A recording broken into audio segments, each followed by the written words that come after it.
Hi, my kindergarten friends. Welcome to your online art class. Today we are going to be working on a project that has to do with a fish in a fishbowl. So you're going to need the fishbowl piece of paper that was sent home with you, crayons, a pencil, and if you have watercolor, great, we're going to use watercolor. So let's get started. Let me position my phone back where it was. Give me a second. All right, hopefully you guys can see okay. I've been trying to figure this out all day. So this is your fishbowl, and we're gonna start by tracing our hand. So you're gonna have your hand to the side, and you're gonna carefully, you might need your mom and dad's help for this, or a brother or sister if they're at home. You're gonna carefully trace your hand.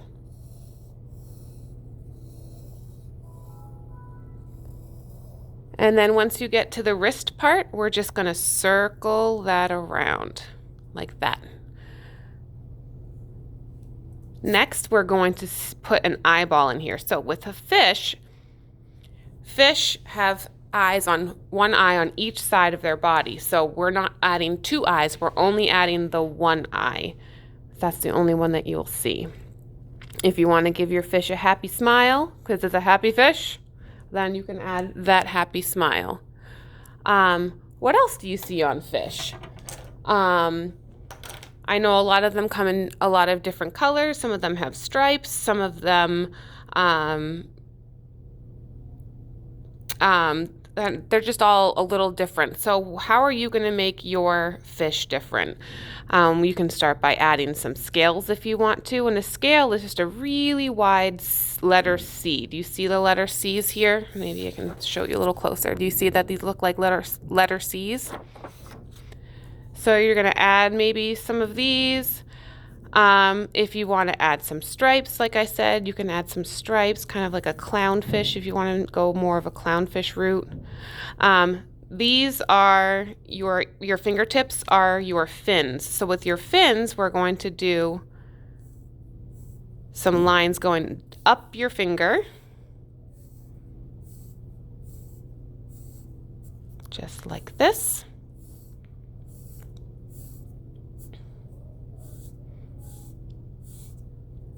And the last one, use your thumb. And that'll be your side fin. Great.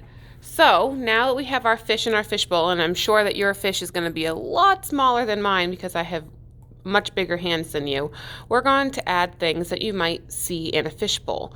So one of the main things that you would see in a fishbowl, I would hope anyway, is water. So we're going to add a wavy water line across the top, right where the corner and the corner come to a point. I have also seen pebbles, so if you want to add pebbles, they're just little circles at the bottom of your fishbowl. You don't have to stack them, they can be placed however you want them. So we're going to go all the way across.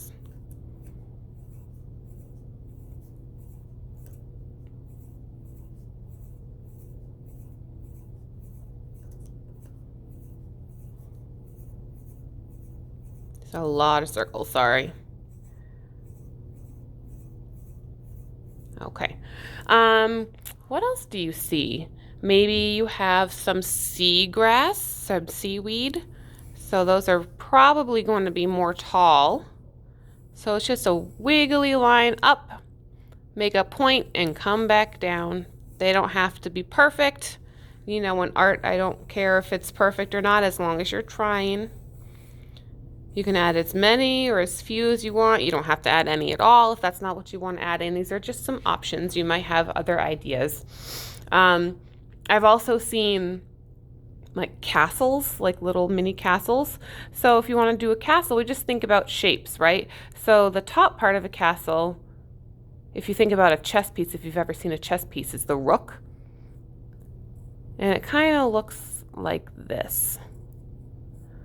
So this is a square with a square with a square. So lots of squares on top of a rectangle, really. And then we're going to draw a straight line down And you might see more of your castle than what I'm showing.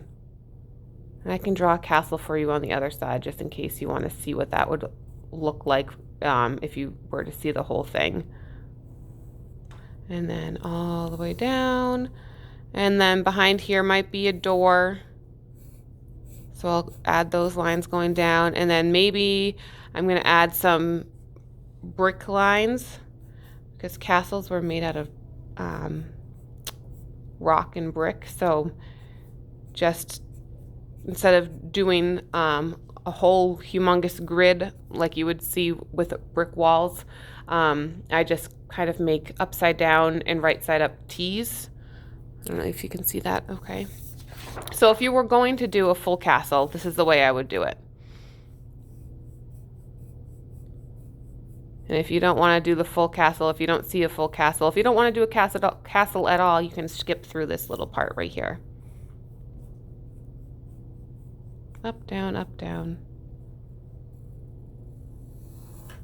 All right, and then this is the door that I was talking about that my big fish was in the way of that you couldn't see. Maybe you have some windows.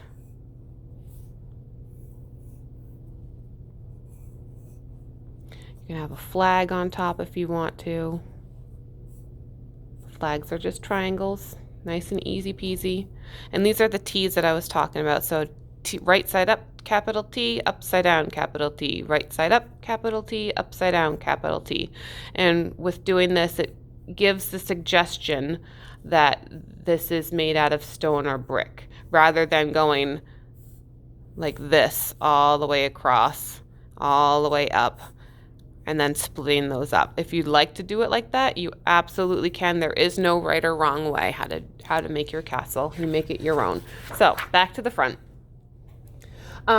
Maybe you want to add some bubbles because our fish loves bubbles and it breathes the air, so the air leaves the mouth and bubbles up to the top to release the gases of the carbon dioxide that he's breathing out or she's breathing out, whatever your fish is. All right, so now we've finished drawing and we're going to take our crayons and we're going to start tracing those lines. So we're working on our fine motor skills with the tracing. You can choose as many colors as you want to, but we want to stay really carefully on those lines. And you're going to press down hard enough, because what we're going to do if you have watercolor is to do a watercolor resist. If you don't have watercolor, not a big deal. We can just use markers to color it in, or crayon. And if you do have markers, I can actually show you a really cool alternative instead of using watercolor, how you can use marker as watercolor, because markers are actually water-based paint within the markers. So I'm going to trace my hand, which is my fish, however you want to, whatever color. They don't have to all be the same color. Maybe I'll switch it up. I'll do the black outline. I don't have gray, so I guess maybe I'll go blue with my castle. I know I didn't finish my fish yet. I'm just bouncing around. So while I'm doing this part, if you've already finished drawing, you can absolutely go ahead while I'm doing this. You don't have to watch me. But I do want to show you the start to finish of the whole project. So that's why I'm having this whole thing videoed at the moment. So like I said, if you want to go ahead and start tracing while I'm getting mine all traced, go for it.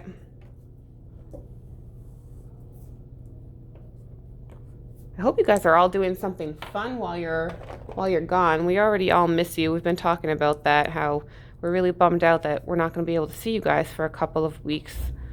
So hopefully you guys are all taking care of yourselves and finding some way to have fun, going outside, getting some fresh air.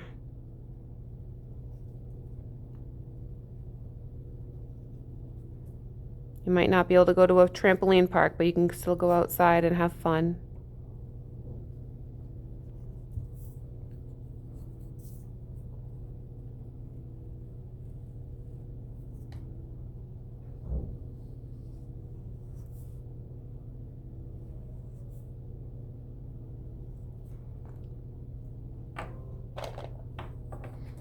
You don't even have to do normal colors for these. If you want to make a purple castle or a pink castle or green bubbles, whatever you really want to do, this is totally your project.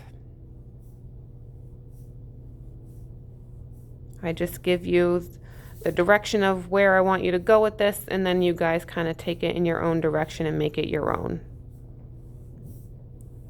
So as long as all of my goals are met, the goals that I give you, I mean. Oh, I almost forgot my water line.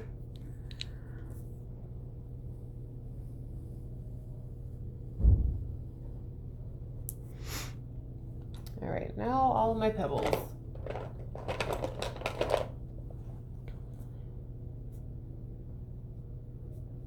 Your pebbles can all be different colors too.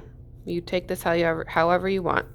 So this part of the project, the crayon part and the drawing part, this is really one class.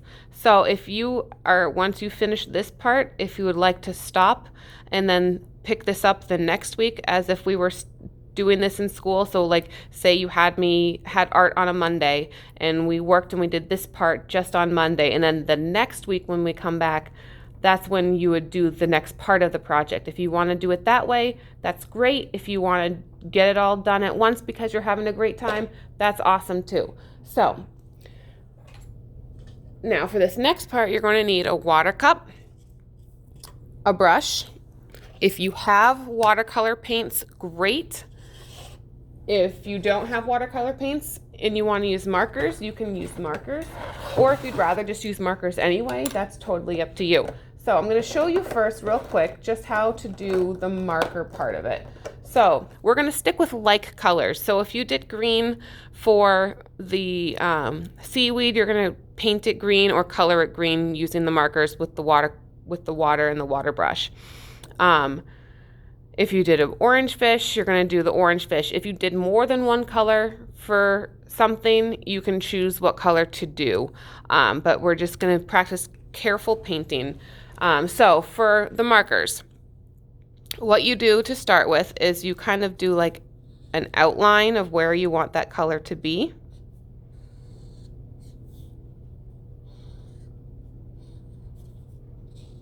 Like that. Maybe I want to go around here. And maybe I want my fins to be a different color, but I'm just, for the sake of doing this, I'm just gonna do it all the same color. And it's okay if you go over it with crayon. The marker really shouldn't affect the crayon, or the crayon vice versa. I don't think that the materials would mesh together. All right, so I've done that part with marker. So now I'm going to dip my brush and I'm going to take it and I'm going to pull the color in. You can't see it too well, but it still works. Oh, there we go. I just needed a little bit more water. So do you see how I'm taking some of the color of that from that marker? I start in the line and then I pull out towards the middle. I don't know if you can see super well, but it's coming out a little bit. You can also go back and add just a little bit more while it's a little wet, and then spread it out from there. And it works better if you do it quickly and not let it dry. So if you're gonna end up doing it this way, make sure that you're doing it one small part at a time, so the marker that you've put on there doesn't dry out too much. So you see how that kind of looks like that now? So then I'm just, because I did my fish this way, I'm just going to finish off the fish using my watercolor. Using my markers. And as always, if you're using another color, you have to be careful not to have it blend together. So being in control of how much water is actually on your brush. Maybe you wipe your brush off a little bit before you go into a smaller area like that. So like for example, the eye, if I were to do the eye, I'm not going to take a lot of water on my brush. I'm just going to wipe it off, use a very, very tip, not press down very hard, and then I'm done with that. All right, so if that's the way that you want to go, awesome, go for it. I'm going to now just show you how to do watercolor, and then you can paint along with me until I'm done the project, and we can go from there. So with the watercolor, remember you are rinsing your brush. I mean, these are your watercolors more than likely, so just be aware of color blending inside of the palette. I like that. I prefer when I teach you to do this, that you do the blending on the paper itself, rather than get this all muddy and messy. So I don't know why I went to yellow. Go to green maybe. So maybe I'm going to start with green. So you're going to hold your brush nice and close to the tip, right on the silver part, trying to paint, especially in these small areas, in one direction. The cool thing, and one of the reasons why I wanted you to do the crayon, is because this is called a watercolor resist. So the word resist means to kind of shy away from, or to get away from. So you're resisting the urge to eat that third cookie because mom and dad said that you could only have two. So that's what that means. So what the wax in the crayon is doing is it's resisting or holding in or pushing away, depending on where you're painting that watercolor. So if I were to go over, so I'll show you with the pebbles on the bottom. You can either, if you'd like to, do one at a time like this, or if you're going to do them all the same color, paint them in like this. Now if you look at the lines, I'm going to pick this up and get you closer. If you look at the lines now, do you still see all of those nice round lines that you traced with the crayon? They're still there. If you were to do that with marker, like trace with marker and then paint over it with watercolor, those lines would go away because that's also water-based. But the wax helps to push away and to not accept the paint where the crayon has already been.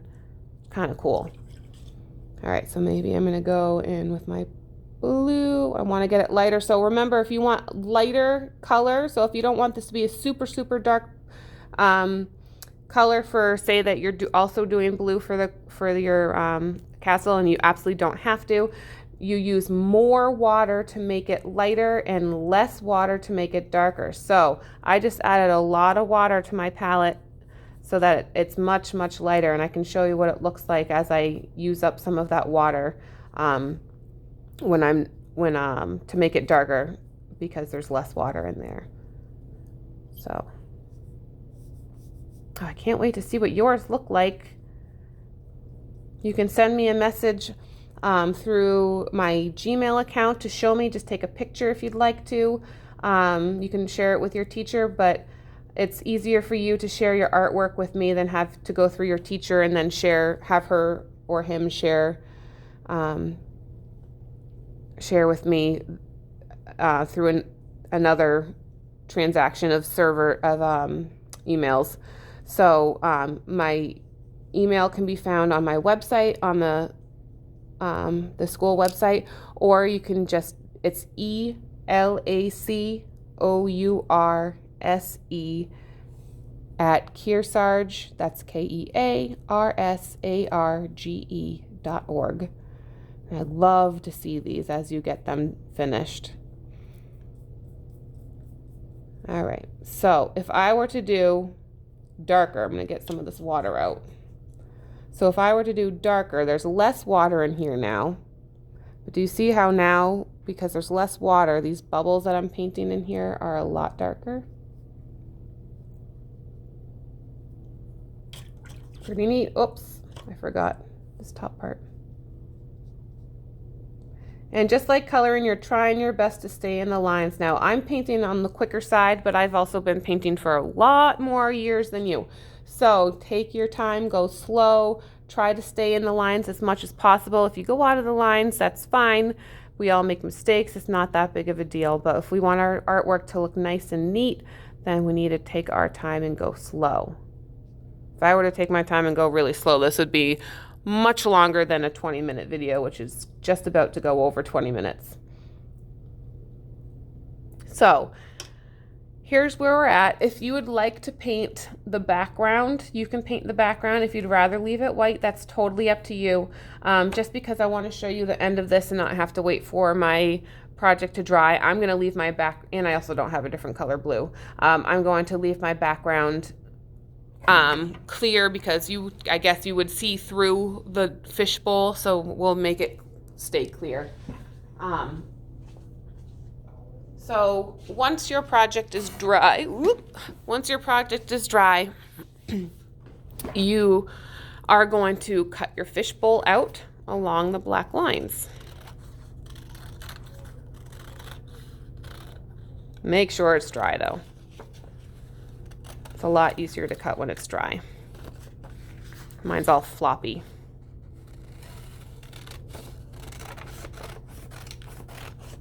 And if you don't have scissors, it's not a big deal. You don't have to cut it out, but I think it looks much nicer like this. So that is our lesson. I hope you guys enjoyed it. Maybe send me a picture of your finished product so I can enjoy it along with you, and just, it makes me happy to see you guys and you're doing your artwork. So anyway, so yeah, this is a 2-day project. It could be 3 days if you want to spread it out a little bit more.